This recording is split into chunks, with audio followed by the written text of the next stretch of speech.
Nous poursuivons l'audiobook de l'ouvrage d'André Hadoul, Dieu et mes sous, chapitre 3. Une détestable racine. L'amour de l'argent est la racine de tous les maux. 1 Timothée 6, verset 10. Je revois ce vaste immeuble dont l'une des façades était lézardée de haut en bas à cause de la proximité d'un énorme platane. L'ombre généreuse de cet arbre était trop appréciée durant les heures surchauffées de l'été méridional pour qu'on songeât à l'abattre. Pourtant, ses racines accomplissaient lentement mais sûrement un travail de sape que rien n'arrêterait aussi longtemps qu'on le laisserait vivre. Puissance prodigieuse, capable d'ébranler des tonnes de pierres, de les disjoindre et d'entraîner la ruine d'un grand édifice. Il en va de même des richesses lorsque l'homme s'y attache et les poursuit. Ceux qui veulent s'enrichir tombent dans la tentation, dans le piège et dans une foule de désirs insensés et pernicieux qui plongent les hommes dans la ruine et la perdition. Semblable à une racine profonde, elle fascine les hommes, et quelques-uns, pour s'y être adonnés, se sont égarés loin de la foi et se sont infligés à eux-mêmes bien des tourments. 1 Timothée 6, versets 9 et 10. Ne nous leurrons pas. Mammon n'est pas seulement une représentation anodine, une statue inerte, symbolisant l'argent comme Marianne symbolise la France. Satan serait trop heureux de nous le faire croire. Selon Jésus, Mammon est infiniment plus qu'une simple allégorie, c'est bel et bien une puissance séductrice, totalitaire, une autorité entre guillemets asservissant quiconque plie les genoux devant l'idole. Et cet attachement aux richesses est source de toutes sortes de maux.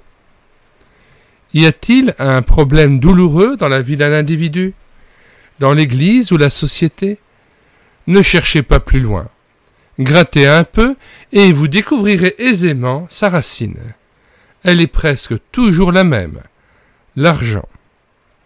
D'où l'importance et l'urgence de démasquer cette puissance qui tient à se faire oublier en se gardant d'en sous-estimer les effets. Racine de toutes sortes de maux et de malheurs, l'amour des richesses engendre. 1. L'abandon de la foi. L'apôtre en avertit le jeune Timothée. Quelques-uns, pour s'y être adonnés, se sont égarés loin de la foi. 1 Timothée 6, verset 10. Il n'y a pas de pire malheur. Des croyants, zélés à l'aube de leur vie chrétienne, ont perdu pied et lâché le Christ à cause de l'abondance matérielle.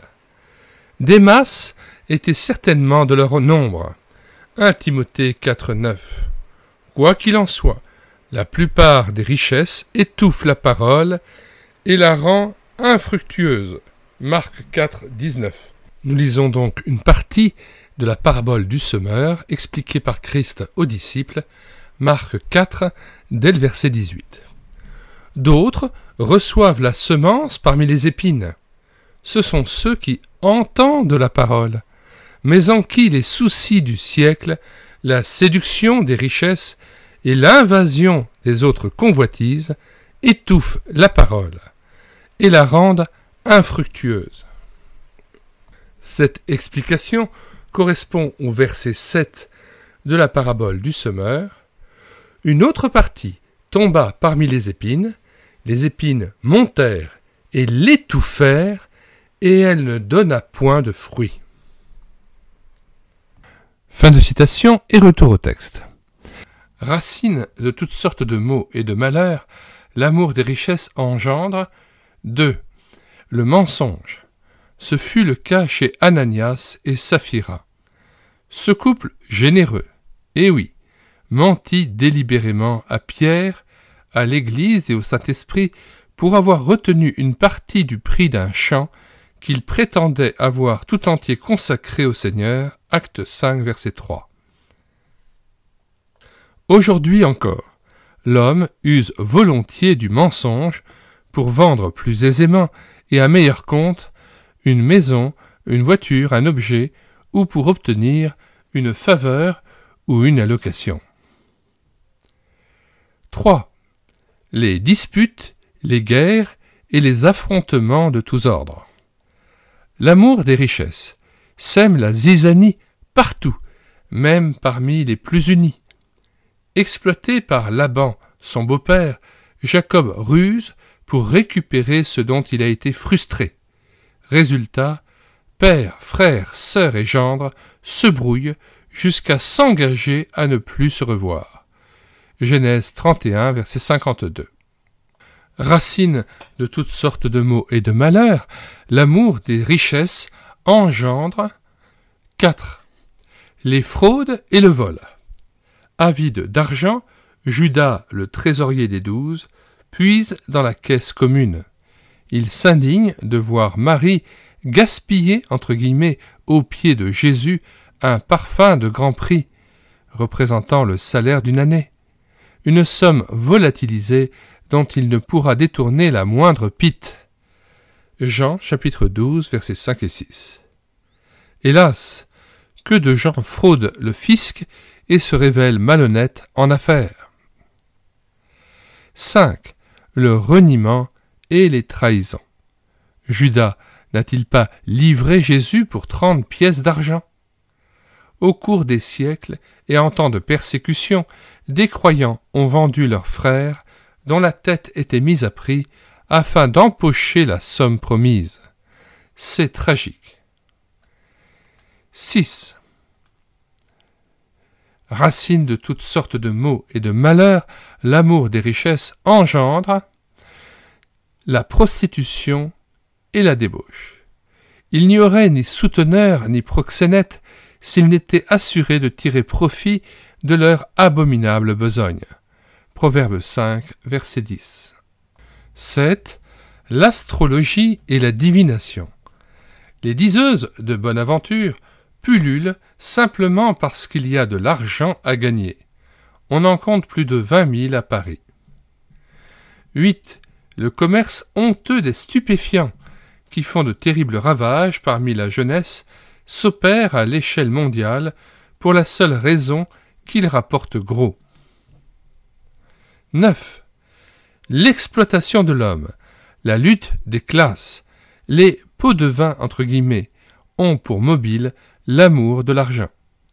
N'est-ce pas pour un salaire, 2 Pierre 2, verset 15, que Balaam donna au roi Balak un pernicieux conseil destiné à perdre Israël? Ce conseil jeta le trouble au sein du peuple de Dieu et entraîna la perte du devin lui-même. Nombre 24, verset 14 et 31, verset 8. Bien plus qu'une puissance, Mammon est véritablement une personne qui prétend à la divinité. Son objectif est celui de Satan, détrôner Dieu. Aimer l'argent, c'est haïr le Père, et l'amour de l'argent est une haine de Dieu. Luc 16, verset 13. Nous relisons ce verset. « Nul serviteur ne peut servir de maître, car ou il haïra l'un et aimera l'autre, ou il s'attachera à l'un et méprisera l'autre. Vous ne pouvez servir Dieu et Mammon. » Fin de citation, retour au texte. En vérité, Mammon n'est Mammon que si on l'aime et le sert. Mais qui, parmi nous, peut se vanter d'être insensible à ses attraits? Mammon doit être démasqué. C'est Satan déguisé, l'un des noms du prince de ce monde.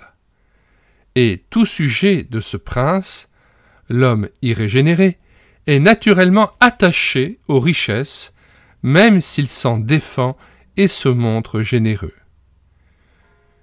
Quant aux chrétiens, je ne sais s'il s'en trouve un seul qui puisse affirmer en toute vérité « Je suis totalement et définitivement libre quant à l'argent ». Savez-vous qu'il est possible de donner avec libéralité tout en continuant de sacrifier à Mammon? Je puis faire vœu de pauvreté, vivre par la foi, attendre de Dieu seul le pain quotidien sans pour autant compter sur le Seigneur. Tel moine ne possède rien et, semble-t-il, n'aspire à rien. Cependant, il peut fort bien placer sa confiance dans l'institution qui l'a pris en charge plutôt qu'en Dieu lui-même, car cette institution a des ressources. Le pionnier qui fonde une église et n'a pas de salaire assuré peut être tenté, lorsque la caisse est vide, de regarder aux amis. Une circulaire mensuelle le rappelle à leurs bons souvenirs. Même les meilleurs sont faillibles. J'étais serein durant mon activité au sein de la Ligue pour la lecture de la Bible, sans inquiétude. Certes, je savais que l'œuvre dépendait très largement des dons qu'elle recevait, mais elle était bien établie, favorablement connue et portée par de nombreux et fidèles croyants. En outre, s'attendant au Seigneur, son conseil s'engageait à rémunérer ses collaborateurs, l'ouvrier méritant son salaire. Plus tard, j'ai pu expérimenter la vie par la foi sans jamais rédiger de circulaire. Étais-je, à cause de cela, hors de toute préoccupation financière? Honnêtement, non. Personne n'est à l'abri du tentateur, dans le domaine matériel surtout.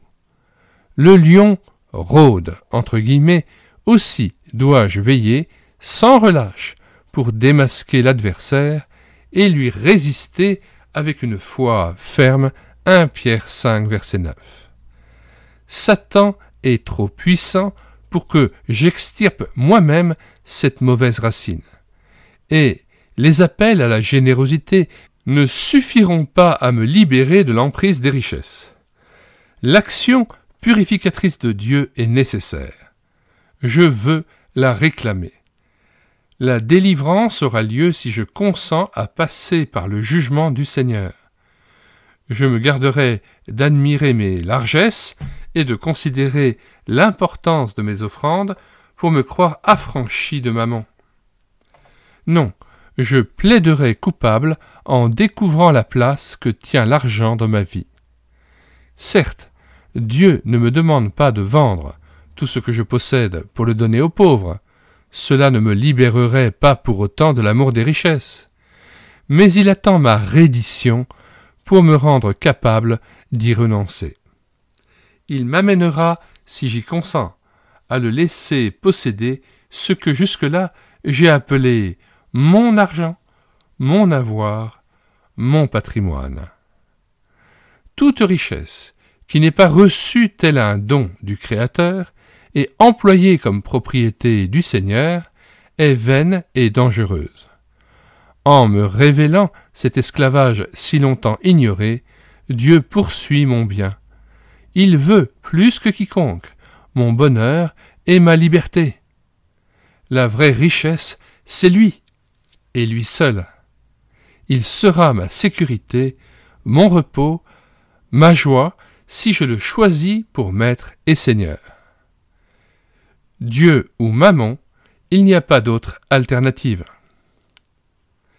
Question 1. Suis-je vraiment conscient du fait que l'amour de l'argent peut engendrer beaucoup de maux et de drames? 2. Les richesses sont-elles exercées sur moi un réel attrait? Ai-je souvent cédé au désir d'en posséder en abondance? Ne devrais-je pas me laisser sonder par le Saint-Esprit afin qu'il me révèle la place que Mammon a occupée dans ma vie? 3. Si le Saint-Esprit me révèle mon attachement aux richesses, suis-je alors disposé à m'humilier devant Dieu pour qu'il me libère de cette emprise? Je veux bénir celui qui a vaincu le diable au calvaire.